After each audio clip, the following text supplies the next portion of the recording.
जय मेरे दोस्तों, आपको अपने इसी यूट्यूब चैनल में स्वागत है। जैसा कि आपको पता है कि हम आपके लिए क्लास 10th का सब्जेक्ट लेकर आए हैं, जिसमें कि आपको क्लास 10th का जो है वो साइंस पोर्शन यानी पूरे साइंस का एनसीईआरटी बेस्ड पर क्वेश्चन और उसके साथ थ्योरी देंगे, जिसके आपको एग्ज़ाम में 100% ही आएगा तो आएगा।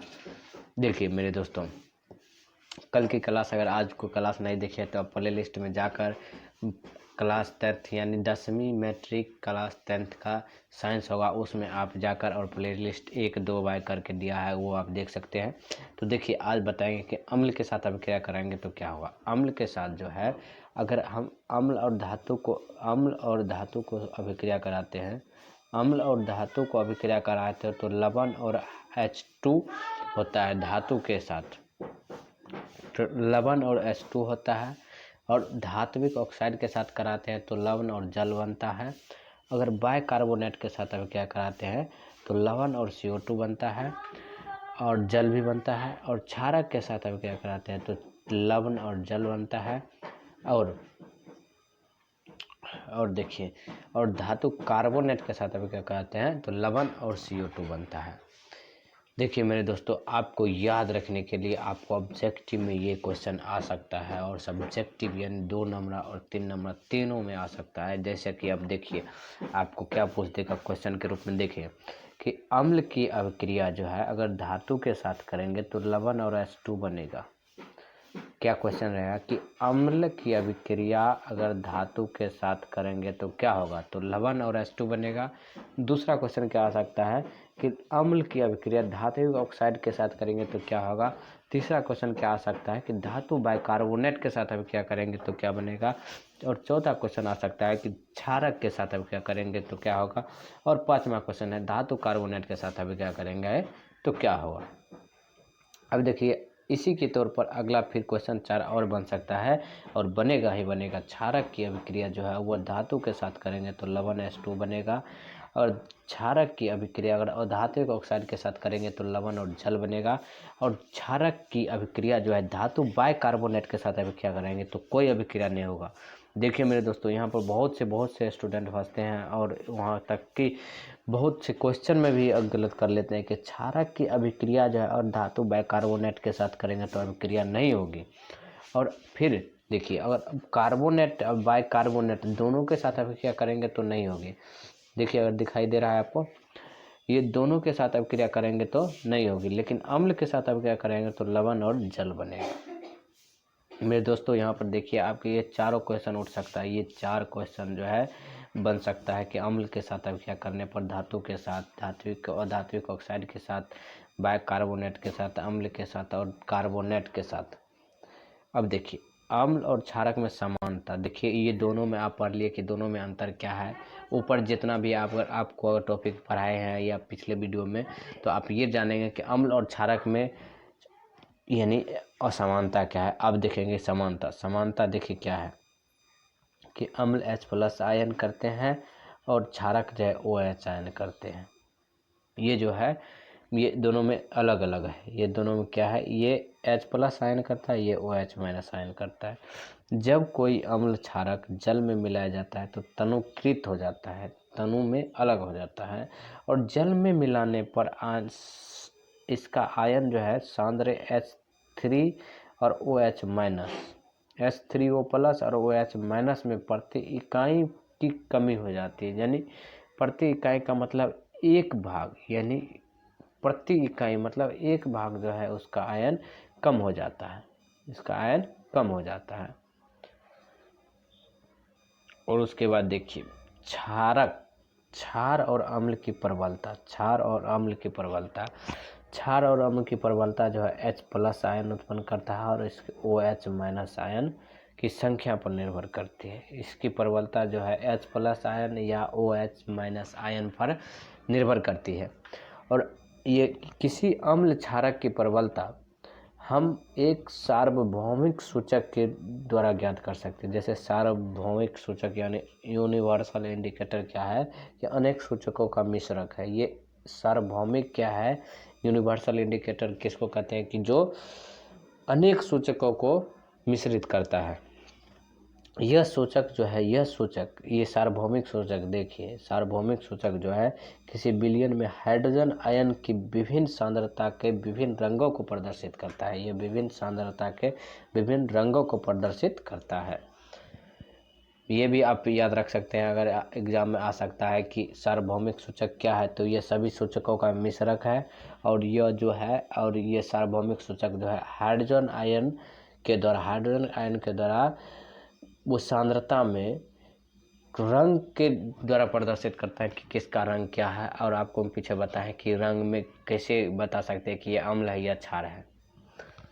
अब देखिए मेरे दोस्तों, पीएच स्केल। पीएच स्केल क्या है?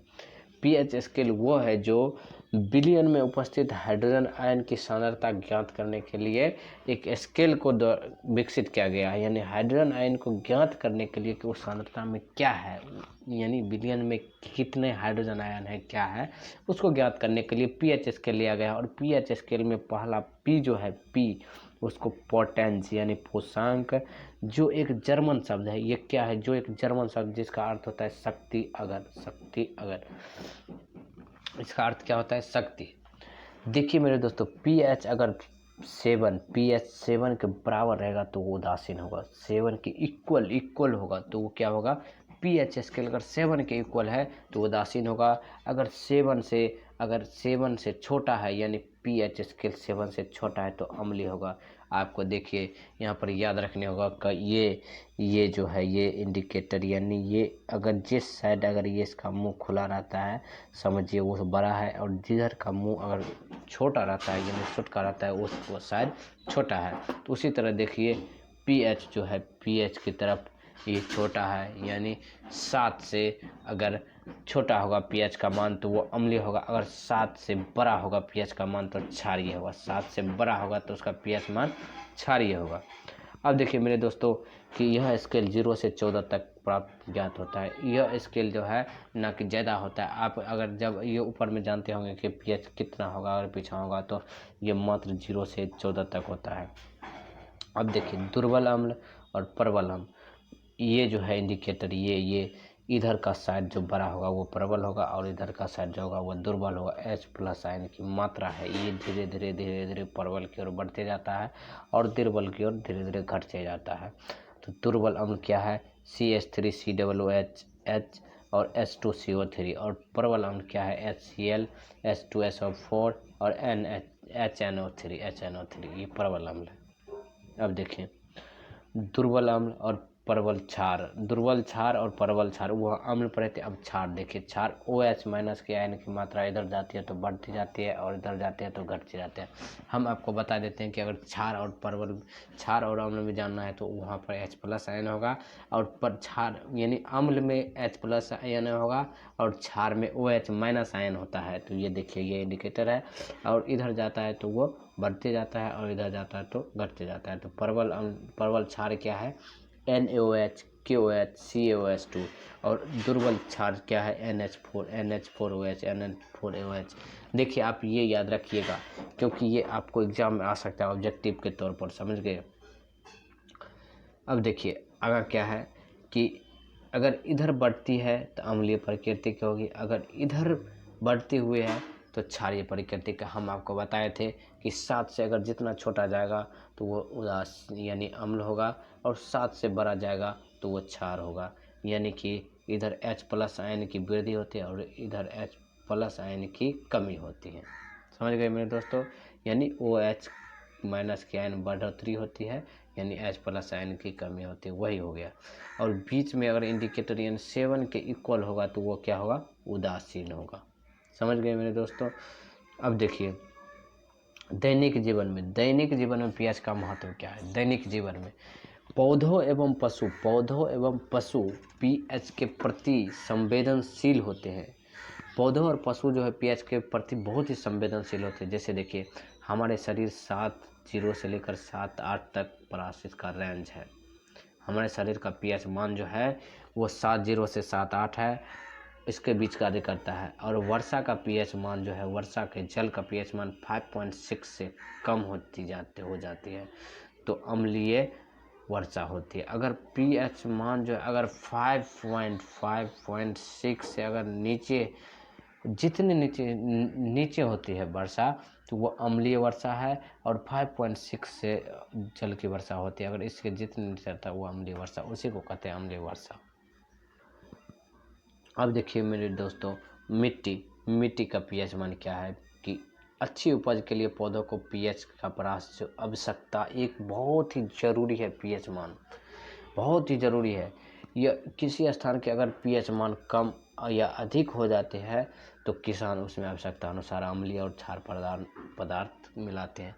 देखिए मेरे दोस्तों, अगर हमारे यहाँ के अगर किसान है, अगर वो अपनी मिट्टी को जांच कराकर यानी पीएच का मान जांच कराकर अगर वो कोई भी फसल करते हैं तो अच्छी उपज होगी, क्योंकि उसमें इतनी ज़रूर होती है कि उसमें अम्ल ज़्यादा देना पड़ेगा या क्षार ज़्यादा देना पड़ेगा, क्योंकि पीएच मान के तौर पर अम्ल और क्षार देंगे। नहीं तो अगर मेरे दोस्तों अगर पीएच मान में अम्ल ज़्यादा है, अगर हमने अम्ल ही अगर दे दिया है तो अम्लीय अगर कोई पदार्थ जैसे पोटासियम है अगर हम दे दिए हैं खेत में तो वो फसल नहीं हो पाएगी। इसी तरह हमारे किसान को क्या है कि पीएच मान दिखाकर खेती करनी चाहिए और करते भी है। अब मेरे दोस्त देखिए, हमारे पाचन का पीएच मान जो है वो स्टोमच जो है हाइड्रोक्लोरिक अम्ल होता है। स्टोमच में क्या होता है? हाइड्रोक्लोरिक, और जो भोजन के पाचन की सहायता के लिए बहुत ही ज़रूरी होती है। और अपज देखिए, स्टोमच जो है उसमें हाइड्रोक्लोरिक अम्ल यानी HCl उत्पन्न होता है, जो भोजन को पाचन में सहायता बहुत ही अच्छी होती है।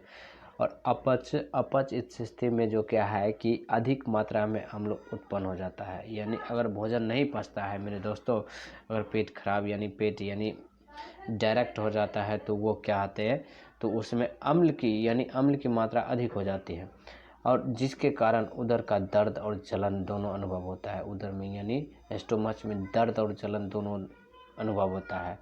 और दर्द को मुक्त करने के लिए एंटासिड जो है, जैसे क्षारकों का उपयोग, एंटासिड जो हम कहते हैं कोई भी दर्द होता है पेट को क्या देते हैं? एंटासिड जो है विटामिन यानी टेबलेट है जो क्षारक का उपयोग करता है, और ये अम्ल की अधिक मात्रा में उदासीन करता है, जैसे कि मिल्क ऑफ मैग्नीशियम इसका उदाहरण है। पीएच परिवर्तन के कारण दंत क्षय, यानी पीएच का मान अगर इधर उधर हो गया तो समझिए कि दांत का खराब होने लगे। जैसे मुंह का पीएच मान 5.5 से कम होने पर दांतों का क्षय प्रारंभ हो जाता है, यानी उसका पीएच मान जब कहीं भी आप जाते हैं कोई डॉक्टर के पास तो वो पहले आपका पीएच मान दांत का देखता है, क्योंकि वो पता लगा लेता है कि इसका दांत क्षय हो रहा है या नहीं। तो देखिए मेरे दोस्तों, दांतों का इनेमल यानी दंत वाले कैल्शियम फॉस्फेट से बना होता है। कैल्शियम फॉस्फेट की कमी होती है तो आपका दंत क्षय होता है।